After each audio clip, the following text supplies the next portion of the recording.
Ang mabuting balita ng Panginoon, ayon kay San Mateo.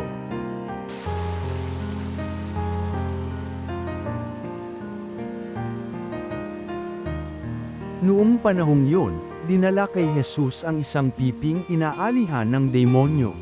Pinalayas ni Jesus ang demonyo at nakapagsalita ang piping.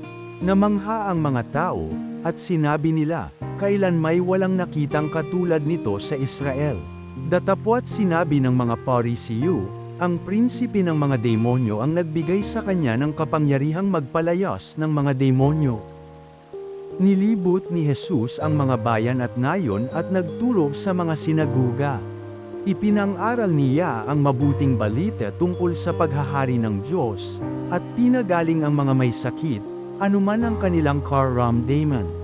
Nang makita niya ang napakaraming tao, nahabag siya sa kanila sapagkat sila'y lito at lupaypay, parang mga tupang walang pastol. Kaya't sinabi niya sa kanyang mga alagad, sagana ang anihin, ngunit kakaunti ang mag-aani.